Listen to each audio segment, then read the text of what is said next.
Ô combien sont les personnes jalouses, ô combien sont-ils nombreux, ô combien sont les personnes qui souhaitent notre mal et qui gravitent autour de nous. On les voit quelquefois comme des amis, des gens sincères, véridiques, alors que ce sont les premiers qui rêveraient de nous voir échouer, rater, dans la perte, dans la faillite, dans la tristesse. Le malheur des uns fait le bonheur des autres. Ô combien sont les gens mauvais. Et personne d'entre nous n'est à l'abri d'être mauvais. Et personne d'entre nous n'est à l'abri d'être touché par cette maladie qui est le hasad, la jalousie. Mais le principal, c'est de laisser mourir cette maladie en nous, de ne pas l'extérioriser à tel point qu'on fasse du mal à cause de cette maladie-là à travers notre langue et à travers nos membres. Non, on invoque Allah de purifier nos cœurs et on invoque Allah subhanahu wa ta'ala de faire accroître ses bienfaits vis-à-vis des personnes ou pour les personnes qu'on jalouse. C'est comme ça qu'on combat cette maladie-là. Mais comment reconnaître ces gens mauvais qui peuvent graviter autour de nous? Et comment se préserver surtout de leur mal? Eh bien, on pourrait d'abord, pour répondre à la première question, citer plusieurs signes qui ne trompent pas, qui nous rappellent que tel ou un tel, qui peut être même proche de nous, on le voit comme quelqu'un qui nous aime bien, peut-être on le voit comme un grand donneur de leçons, même sur les réseaux sociaux, même peut-être ça peut être un imam, un savant, un pieux, personne n'est à l'abri, même les compagnons n'étaient pas à l'abri de la jalousie. Mais par contre, il y a des signes qui nous montrent que celui-là qui est le grand donneur de leçons, ou celle-là qui est mon ami, celui-là qui est mon voisin, celui-là qui est dans ma famille, en fait, il me jalouse. C'est un jaloux. C'est une jalouse, c'est un gros jaloux, c'est une grosse jalouse. Eh bien, il y a des signes qui ne trompent pas, de manière générale bien sûr, sans en faire une règle dans l'absolu. Et parmi ces signes-là, je pourrais en citer plusieurs, mais j'en citerai que deux. Le premier des signes, c'est lorsque tu vois une personne faire ce qu'il critiquait en toi. Dans le passé, il te voyait faire des choses et il critiquait. C'est pas bien, telle personne fait cela, c'est pas bien, telle autre personne fait ceci et cela. Et elle blâmait cela en toi. Et du jour au lendemain, eh bien, tu vois la personne faire ce qu'elle critiquait en toi. Et tu comprends ainsi que cette personne-là, en fait, quand elle te critiquait, ce n'est pas parce qu'elle ne voulait pas faire ce que tu faisais, mais c'est parce qu'elle ne pouvait pas faire ce que tu faisais. Puisque, preuve en est, maintenant, elle le fait quand une porte s'est ouverte et elle a la possibilité de faire cette chose-là. Et ça, en d'autres termes, ça nous rappelle que la personne est jalouse de toi. Et ô combien sont nombreux ces gens-là, et ô combien il y a de grandes voies pour tomber facilement dans cela, et même moi je ne suis pas à l'abri de cela. Et c'est pour ça, comme je vous dis, particulièrement aujourd'hui, parce qu'aujourd'hui on est dans un monde très spécial, l'ère des réseaux sociaux, où on voit tout le monde et n'importe qui critiquer et condamner tout et n'importe quoi, souvent sans cadre. Et les personnes qui critiquent et qui condamnent, tu les vois, du jour au lendemain, ils changent et ils font ce qu'ils critiquaient ou ce qu'ils condamnaient. Et ça, c'est connu par toutes et tous. Et je pense que beaucoup d'entre vous qui m'écoutent maintenant, eh bien, vont dire « Ah oui, c'est vrai, ah, j'avais pas capté. Ah oui, c'est vrai, ça existe. » Et je vous rappelle, ça peut exister même chez moi. Moi, je ne mets pas dans la posture d'un grand donneur de leçons qui rabaisse. Non, je donne des conseils et je dis, même moi, je peux être touché par cela. Même des imams qui, on les voit sur les réseaux sociaux quelquefois, disent, ça, c'est pas bien, ne faites pas ça. Ça relève de la vantardise, ça le relève de l'ostentation. Et du jour au lendemain, eh bien, ils font les mêmes choses.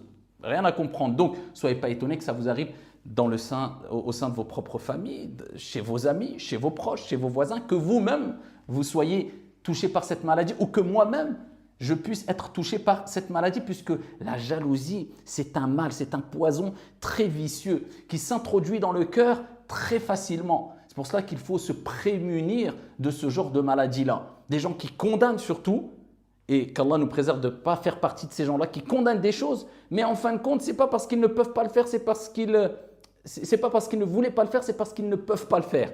Et je continue sur les réseaux sociaux, des gens qui, par exemple, cherchent le buzz en critiquant des gens qui, soi-disant, feraient le buzz. Vous voyez, ce n'est pas parce qu'ils critiquent le buzz, c'est parce qu'ils n'arrivent pas à faire le buzz. Et les exemples en sont nombreux sur les réseaux sociaux et dans la vie de tous les jours, eh bien, les exemples en sont nombreux aussi. Parmi les signes aussi, il y a ce deuxième signe qui est quand tu vois une personne qui n'a que ça à faire que de s'occuper de ta vie privée. Il est marié avec qui? Il a voyagé où? Il mange quoi? Il a combien d'enfants? Elle habite où? Elle a acheté une maison? Elle paye un loyer ou pas? Elle a quoi comme voiture? Et ainsi de suite. Jusqu'à ce que les gens font des recherches. C'est des espions. Ils vont sur Google et ils tapent les noms. Tac, tac, tac, tac, mariage. Tac, tac, tac, tac, habitation. Tac, tac, tac, tac, nombre d'enfants. Tac, tac. Aqbil ala sha'nik, mêle-toi de tes affaires. Un homme est venu voir l'imam Malik, rahmatullahi alayhi, et il lui a dit, ya imam, informe-moi sur ton âge. Quel âge as-tu? Il dit aqbil ala sha'nik, une expression pour dire mêle-toi de tes affaires. Puisqu'il y a des gens ici, ils ne veulent pas répondre concernant leur âge tout simplement, parce qu'ils ont X ou Y raison, parce que voilà, ça relève de l'intimité. Ça, c'est concernant l'âge. Que dire si une personne était venue voir l'imam Malik ou même d'autres savants ou d'autres personnes et qui leur disent j'aimerais bien savoir avec qui tu es marié, combien tu as d'enfants, t'habites où, t'habites en maison, il y a combien de chambres chez toi, et tu voyages où, et tu manges quoi, Mais mêle-toi de tes affaires, mêle-toi de tes affaires. Le prophète alayhi salatu wassalam n'a-t-il pas dit min husni islamil mar'i tarkuhu ma la ya'ni? Ce qui fait partie du bel islam, la bonne compréhension de l'islam, la bonne application de notre religion, c'est de ne pas se mêler de ce qui ne nous regarde pas. Ça ne te regarde pas. Occupe-toi de ce qu'il y a dans ton frigo. Occupe-toi de ce qu'il y a chez toi. Occupe-toi de ce que ta relation avec ton épouse, l'épouse avec son époux. Occupe-toi de ce que, est-ce que tes enfants ont fait leurs devoirs ou pas? Est-ce que tes enfants ont un bon comportement ou pas? Est-ce que tes enfants se comportent bien avec leurs professeurs ou pas? Etc. Amma, qu'est-ce qu'un tel a mangé, où il a voyagé, où il habite? Mêle-toi de tes affaires. Trouve suqrasek en d'autres termes. Et ça, c'est connu et répandu surtout aujourd'hui, où c'est devenu une mode d'afficher sa vie privée. Et on donne cette habitude aux gens de savoir tout sur ta vie privée. Et certaines personnes qui ont provoqué cela, après ils se plaignent. Pourquoi ils se mêlent de mes affaires dans ma vie privée? Mais toi, tu affiches tout sur ta vie privée. C'est pour cela que évitez d'afficher votre vie privée, de dévoiler votre vie privée. Ça, c'est votre intimité. Ça, c'est votre citadelle. Ça, c'est votre vie privée. Préservez-la, préservez vos familles.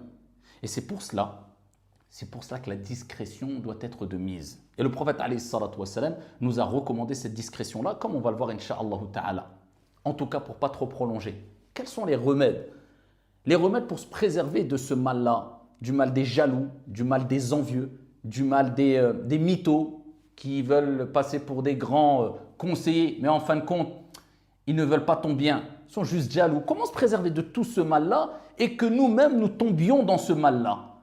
Il y a plusieurs solutions. Parmi ces solutions-là, un sage disait, un poète disait, Isbir ala kaydil hasoud, fa inna sabraka qatiluh, fa an-naru ta'kulu ba'daha in lam tajid ma ta'kulu. Patiente quant à la ruse du jaloux, car ta patience le tuera. Le feu se consume quand il ne trouve plus rien à brûler. Laisse-le se consumer. C'est du feu qui veut tout ravager.